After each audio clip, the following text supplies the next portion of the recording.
Saludos participantes. Como en el video anterior, quiero dejarles aquí una pequeña guía para el momento de estudiar.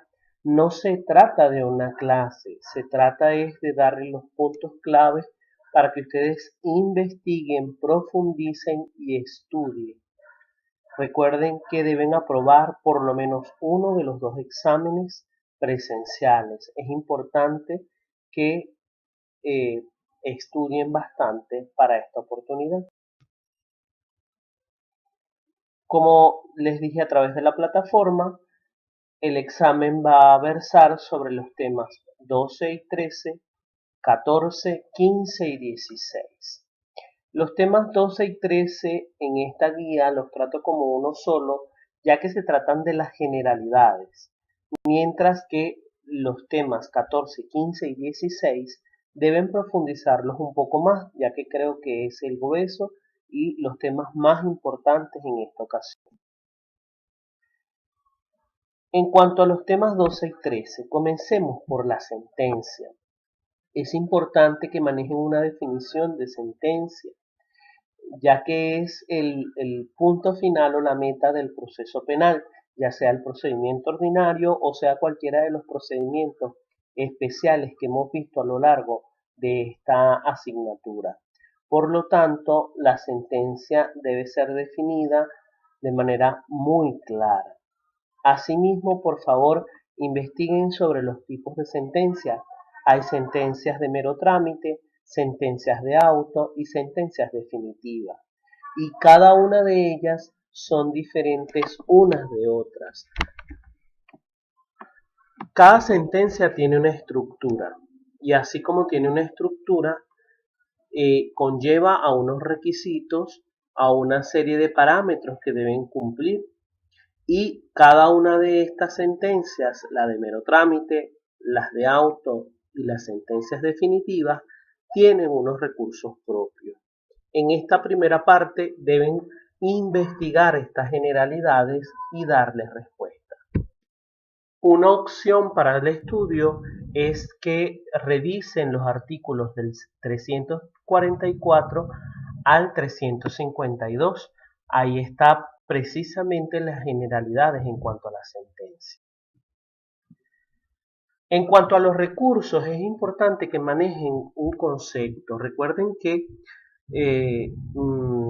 existen diferentes recursos en Venezuela, pero básicamente un recurso es una herramienta o un derecho o garantía que tiene todo venezolano o toda persona que en el territorio nacional se vea bajo un proceso judicial penal, de manera de poder recurrir o poder impugnar la sentencia de la cual puedan estar siendo afectados, ya sea la parte acusadora o bien sea la parte, en este caso, la parte acusada.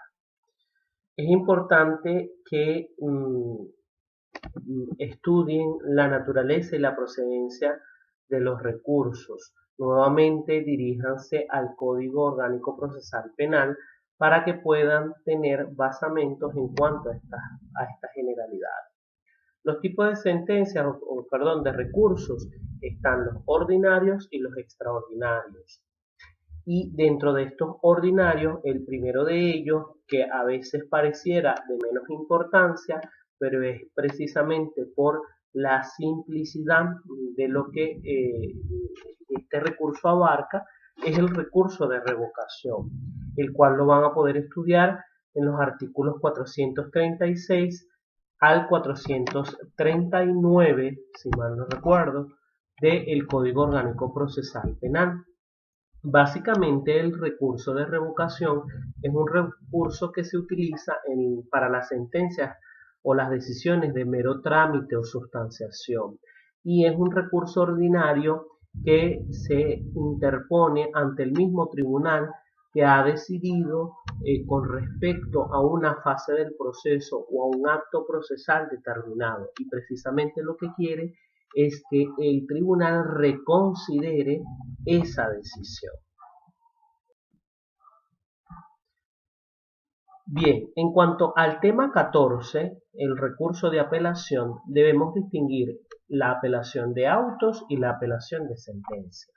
En cuanto a la apelación de autos, que está contenida en los artículos del 439 al 442 del Código Orgánico Procesal Penal, lo primero es cuáles decisiones de autos son decisiones recurribles. En segundo lugar, en el 440 van a estudiar ante quién y cómo debe interponerse el recurso de apelación de autos. Y en cuanto al procedimiento o el proceso como tal, va a ser desde el artículo 441 al 442. En cuanto al emplazamiento de las partes, cuando este recurso sea admitido en la Corte de Apelaciones, deben ser emplazadas las partes para la audiencia, y en cuanto al procedimiento como tal que ha de seguirse después.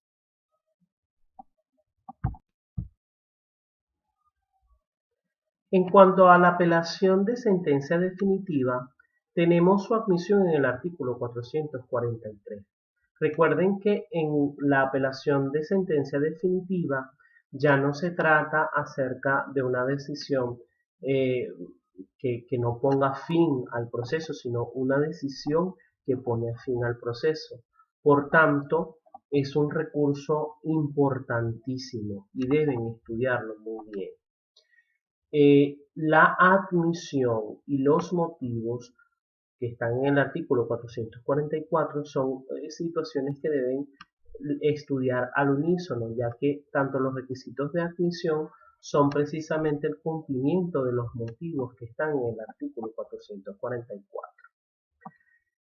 ¿Ante cuál tribunal se interpone? Pues esa respuesta está en el artículo 445 y la manera de interponerlo. Si este recurso es admitido, pues se abrirá el lapso para la contestación de la apelación de acuerdo a lo establecido en el artículo 446 y serán convocadas las partes para lo que es la audiencia ante la Corte de Apelaciones, y ese procedimiento lo pueden esquematizar de acuerdo a lo que está contenido en el artículo 447. Aquí es importante que puedan hacer un esquema para que ustedes puedan establecer qué es lo que ocurre previo a la audiencia y precisamente en la misma audiencia del artículo 448. Finalmente, en los dos últimos artículos que tratan acerca de este recurso, en el artículo 449 y 450, está lo que debe contener la decisión y cuáles son los efectos de esta decisión en caso de que en la apelación o en la decisión sobre la apelación de sentencia definitiva se declare la libertad en este caso, del condenado, pues precisamente deben hacer referencia al artículo 450. Deben estudiar, y es sumamente importante, el recurso de casación, que para algunos doctrinarios el recurso de casación continúa siendo uno de los recursos ordinarios. Otros establecen que el recurso de casación es el primero de los recursos extraordinarios, ya que acá no se habla de los hechos y del derecho como ocurre en el recurso de apelación, sino que ya en el recurso de casación que se interpone ante el Tribunal Supremo de Justicia, específicamente ante la Sala de Casación Penal, ya se va a discutir temas de mero derecho y por lo tanto no todas las sentencias y no todos los procesos son recurribles. Por eso deben hacer mención o deben estudiar el artículo 451, 452 y 453, que establecen cuáles son los motivos, cuáles son las razones por las cuales yo puedo interponer un recurso de casación en materia penal y cuáles son las garantías que están o deben ser denunciadas, la violación de ciertas garantías en este caso de casación.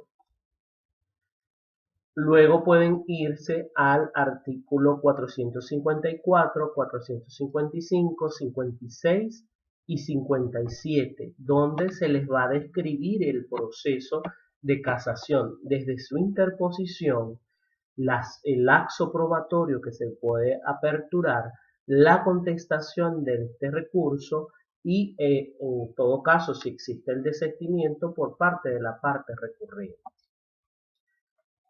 Importantísimo el artículo 458 cuando lo vayan a estudiar, también pueden esquematizarlo, ya que explica el desarrollo de la audiencia en la sala de casación penal. Y los artículos 459, 460 y 461 van a decirles qué ocurre con respecto a la decisión, qué debe establecerse en la decisión o cómo debe ser la decisión en cuanto al recurso de casación, si existe la doble conformidad, es decir, cuando el Tribunal Supremo de Justicia en sala de casación penal considera que debe nuevamente reanudarse el juicio, qué es lo que ocurre en esa doble conformidad. Y si en este caso, tras la decisión de casación, resulta la libertad del condenado, qué es lo que debe ocurrir en la audiencia. Bien, llegamos hacia el tema 16, que es el recurso extraordinario de revisión. Acá sí la doctrina es tajante al decir que el recurso de revisión es un recurso extraordinario, ya que no siempre va a ser procedente este recurso.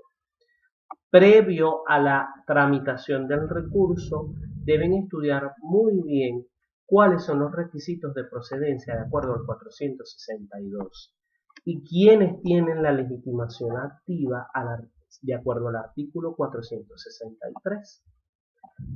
Luego, el trámite o procedimiento como tal lo tenemos en 3 artículos, desde el 464 al 466.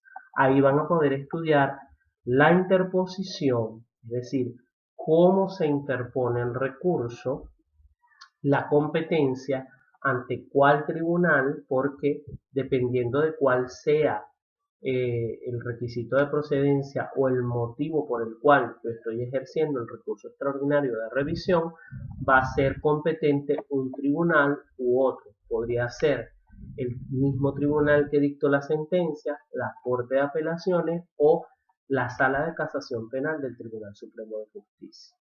Finalmente establece cuál es el procedimiento, independientemente de cuál sea el tribunal competente, el procedimiento está establecido en el artículo 466. Y la decisión está en el artículo 467, sus efectos en el artículo 468 y el recurso como tal, que en todo caso podría darse un recurso de apelación de acuerdo a lo que sea que se pueda determinar en la sentencia o en la decisión de este recurso, podría tener un recurso de apelación, el cual está establecido en el artículo 469. Espero que esta guía, que ciertamente es sumamente breve, les sirva para que ustedes puedan ir a profundizar y desarrollar los temas contenidos en este video. Éxitos y nos vemos en el examen.